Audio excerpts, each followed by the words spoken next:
we stood as one and endorsed it with standing acclamation.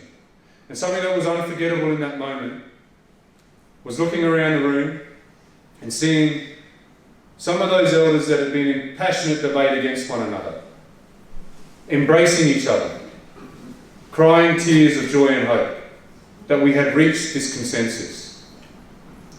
Now I'm going to recite the Uluru Statement to you now, and I hope that you can feel what I felt that morning. We gathered at the 2017 National Constitutional Convention, coming from all points of the southern sky, make this statement from the heart. Our Aboriginal and Torres Strait Islander tribes were the first sovereign nations of the Australian continent and possessed it under our own laws and customs. This, our ancestors did, according to the reckoning of our culture from the creation, according to the common law from time immemorial, and according to science more than 60,000 years ago. This sovereignty is a spiritual notion, the ancestral tie between the land, or Mother Nature, and the Aboriginal and Torres Strait Islander peoples who were born therefrom, remain attached thereto, and must one day return thither to be united with their ancestors.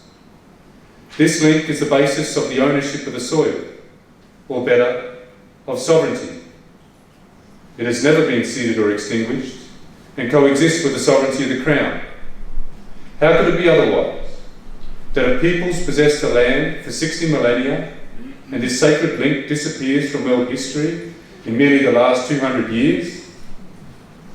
With substantive constitutional change and structural reform, we believe this ancient sovereignty can shine through as a fuller expression of Australia's nationhood. Proportionately, we are the most incarcerated people on the planet. We are not an innately criminal people. Our children are alien from their families at unprecedented rates. This cannot be because we have no love for them.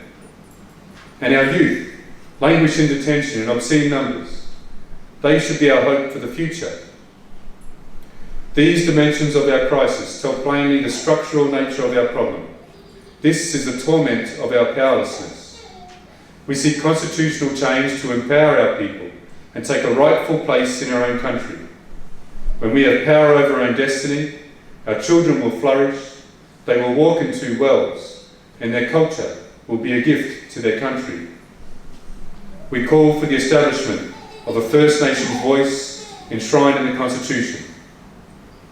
Makarrata is a culmination of our agenda, the coming together after a struggle. It captures our aspirations for a fair and truthful relationship with the people of Australia and a better future for our children based on justice and self-determination. We seek a Makarrata Commission to supervise a process of agreement making between governments and First Nations and truth-telling about our history. In 1967 we were counted. In 2017 we seek to be heard. We leave base camp and start our trek across this vast country. We invite you to walk with us in a movement of the Australian people for a better future. Teela Reid Mayor.